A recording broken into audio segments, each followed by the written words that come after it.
What happens when a powerful pastor with secrets meets a desperate woman with nothing to lose? Will the truth set them free or destroy everything?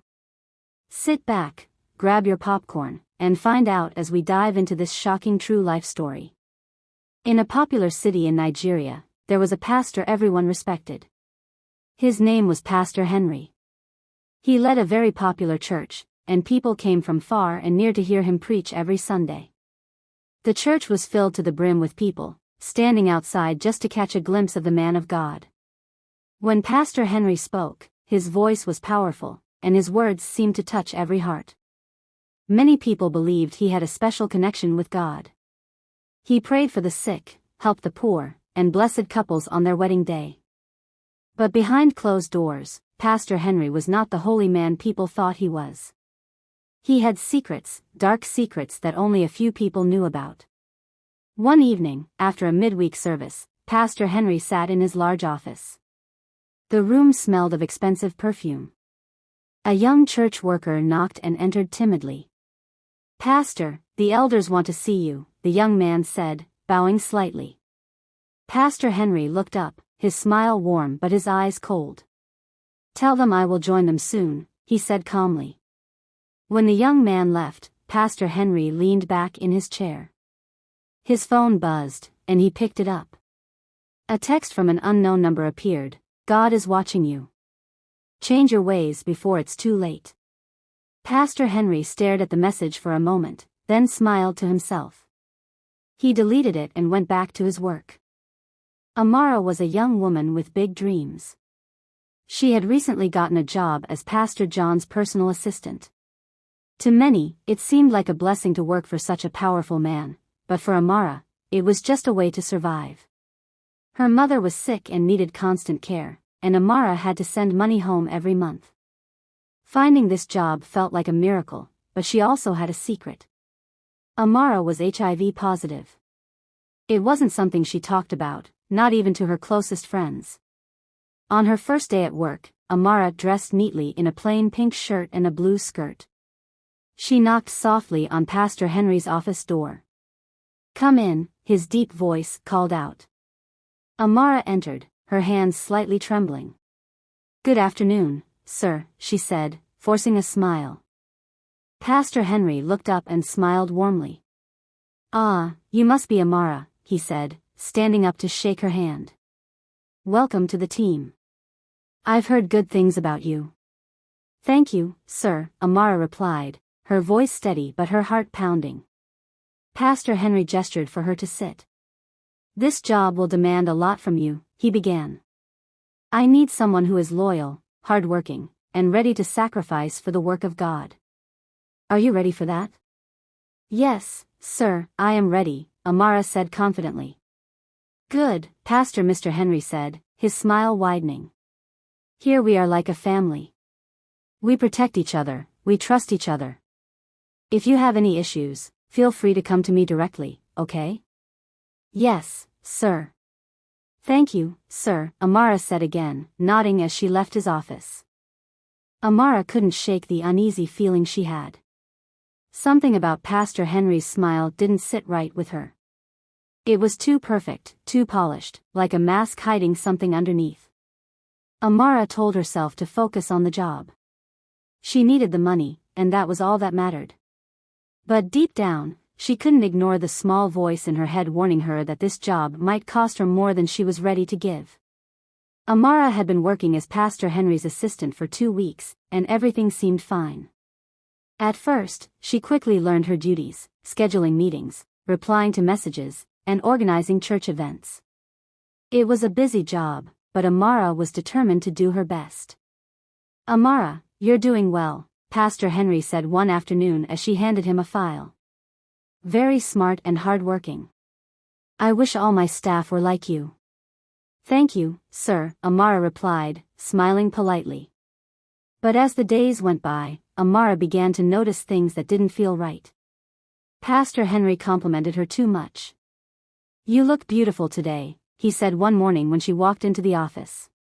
"That color suits you. I can see you have good taste." "Thank you, sir," Amara said, though she felt uncomfortable. She wasn't sure if he was just being kind or if there was more to it. One evening, as Amara was about to leave for the day, Pastor Henry called her back into his office. "Amara," he said, gesturing for her to sit. "I want us to talk." Amara sat down slowly, her heart beating a little faster. "Yes, sir." "You've been doing an amazing job," Pastor Henry began, leaning forward. "You are different. There's something special about you."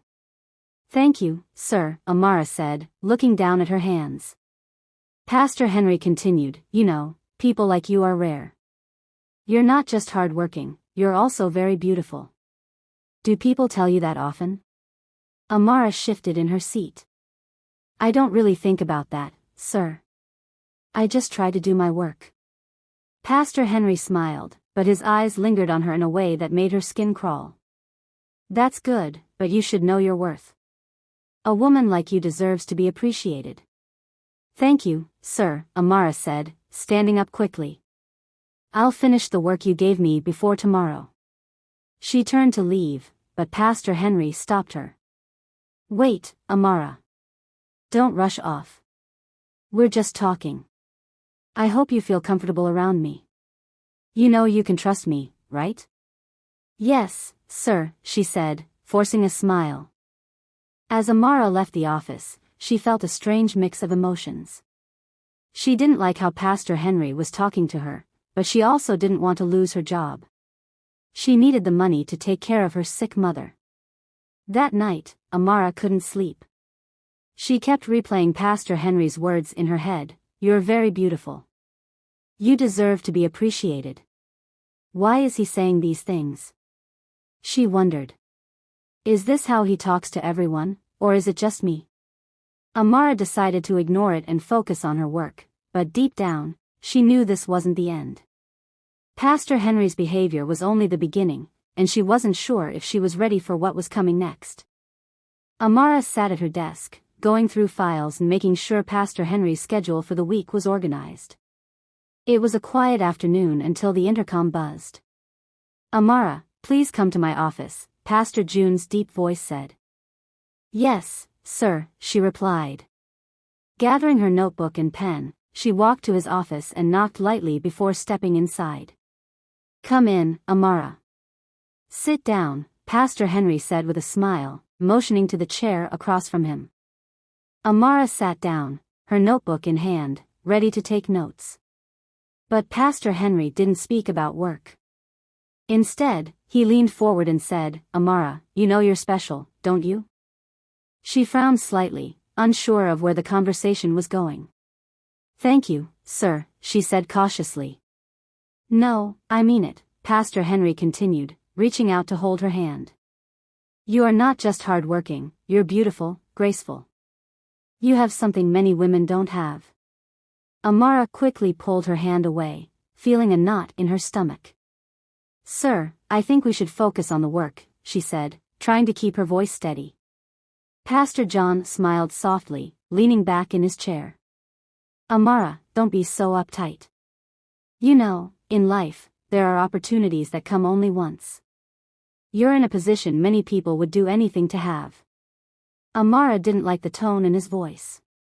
"Sir, I'm just here to do my job," she said firmly. Pastor Henry's smile faded slightly. "Amara, let me be clear with you. There are many beautiful ladies out there who are ready to do anything to take your position. If you want to keep your job, you should think about how to be flexible." Amara felt her heart drop. "Sir, I don't understand what you mean," she said, though deep down, she knew exactly what he was saying. Pastor Henry gave a short laugh, his eyes cold. "You're smart, Amara. I'm sure you do." She stood up quickly. "Sir, if there's nothing else, I'd like to get back to work." Pastor Henry's smile was gone now. He waved her off dismissively. "Go, but think about what I said. Don't make me regret giving you this opportunity." Amara walked out of the office, her mind racing. She knew she couldn't give in to his demands, but she also knew how much she needed this job. A week later, she came to work as usual, only to find a letter waiting for her on her desk. It was short and cold. This is to inform you that your servant are no longer required. Please return all company property immediately. Amara's hand shook as she read the letter. She went to Pastor Henry's office to ask for an explanation, but his personal guard stopped her. He's busy, the guard said. Amara left the church that day with her belongings in a small box. Tears filled her eyes as she walked down the road. She thought about her sick mother back in the village and how she would manage without a job. For weeks, Amara searched for another job, but nothing came up. She felt trapped, angry, and helpless. Deep inside, she knew that Pastor Henry had fired her because she refused to play along with his games. It was a dark time for Amara, but she promised herself one thing: she wouldn't give up. What she didn't know was that her story with Pastor Henry was far from over. Weeks turned into months, and Amara's life became harder every day. Her rent was due, and her mother's medical bills kept coming. She sat on her small bed, staring at her last few currency notes, wondering how she would buy food.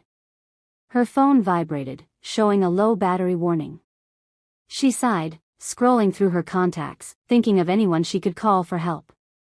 There was no one. She thought of Pastor Henry and how he had fired her without mercy. Her anger boiled, but so did her desperation. The next morning, she put on her best dress and went to the church office.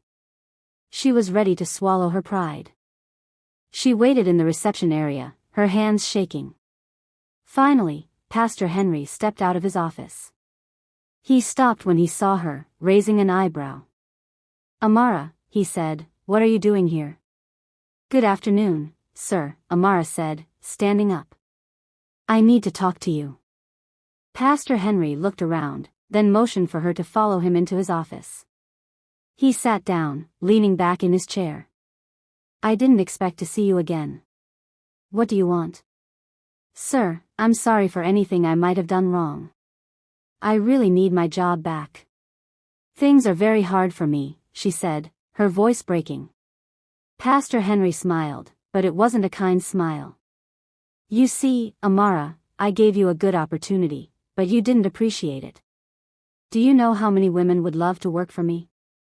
"I understand, sir," she said, tears welling up in her eyes. "Please, sir, I'll do anything." His eyes lit up at those words. "Anything you say?" he asked, leaning forward. Amara nodded, her throat dry. She knew what he meant. "All right," Pastor Henry said, his tone soft. "You can have your job back, but you must promise to show me respect. No more acting like you're better than me. Do you agree?" "Yes, sir," she said, forcing herself to look him in the eye. "Good," he said, standing up. "Come back on Monday, and remember, Amara, loyalty is everything." Amara left his office, her heart pounding. She hated herself for agreeing to his terms, but she had no choice. This time, she told herself, she would be smart. She would keep records of everything. It started with a phone call from Pastor Henry one evening after church. "Amara," he said, his voice smooth, "I need to see you." "Not at the office, somewhere private." "Where, sir?" she asked, pretending not to understand. "I'll book a hotel room this evening," he said. "I'll text you the details." Her stomach turned, but she agreed. She needed to follow through with her plan. The first meeting was awkward. Amara sat on the edge of the hotel bed, watching Pastor John remove his tie. "You look tense," he said, sitting beside her. "I'm fine, sir," she replied, forcing a smile. "You don't need to call me sir here," he said, placing a hand on her knee. "Relax." She nodded, swallowing her disgust. She reminded herself why she was doing this.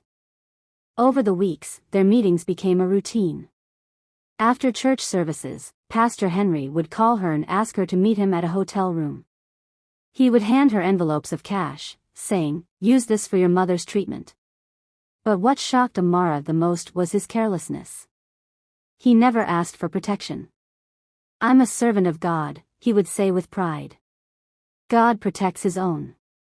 Amara wanted to laugh at his words, but she stayed quiet. She recorded their conversations on her phone, hiding the files in a secret folder. She also saved every text message he sent. At night, when she was alone, she would cry. She hated what she was doing, but her anger kept her going. He started this, she whispered to herself. I'll make him pay for everything. Grace, Pastor Henry's wife, sat in the living room one evening, watching her husband scroll endlessly on his phone. He had been doing that a lot lately. Henry, you've been on that phone all day, she said, trying to sound casual. I'm replying to church messages, he replied without looking up. Grace studied him. Something about his tone felt off. She had been noticing little changes, how he stayed out late after church, his sudden increase in meetings, and the way he avoided her questions. That evening, she decided to do something about it. The next day, Grace called Amara into her office at the church. Amara, sit down, she said, folding her arms across her chest. Amara hesitated but sat. Good morning, Ma. Grace leaned forward. Amara, I'm a woman, and I know when something is not right. There's something going on between you and my husband, isn't there? Amara's heart skipped. Ma, I don't understand what you're talking about, she said, keeping her voice steady. Grace smirked. I see the way he looks at you, and I've noticed how uncomfortable you look around me. Let me warn you now, Amara, if you're doing anything you shouldn't be doing, it will not end well for you. Amara shook her head quickly. Ma, I respect you and Pastor Henry. I would never do anything to disrespect this family. Grace's eyes stayed fixed on her. I hope so, Amara. Be careful. As Amara walked out of the office, her hands trembled. She could feel the walls closing in. Grace didn't believe Amara's denial. She had trusted her instincts for years, and they had never failed her. That evening, she called her friend, Sister Joy, for advice. Grace, I need your help. Something is going on with JN, and I need to know the truth, Grace said. Grace, you need evidence before you confront him. Have you thought about hiring someone? Joy replied. The idea lingered in Grace's mind.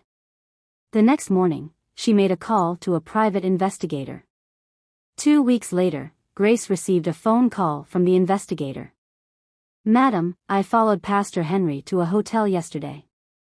He wasn't alone, the man said. Grace gripped her phone tightly. Who is he with? The young lady that works as his assistant, he replied. The investigator sent Grace pictures, clear evidence of Pastor Henry entering the hotel with Amara. Grace stared at the pictures that night, her emotions a mix of anger, sadness, and betrayal. So, it's true, she whispered to herself. But she didn't act immediately. Instead, she decided to wait. She wanted the perfect moment to confront both of them. Henry, you think you're smart, she murmured, clutching the photos. Let's see how smart you are when I'm done with you. Grace's plan was set, and the storm was coming. Pastor Henry sat in his office one evening, looking at the mirror. He looked pale and tired. He had lost.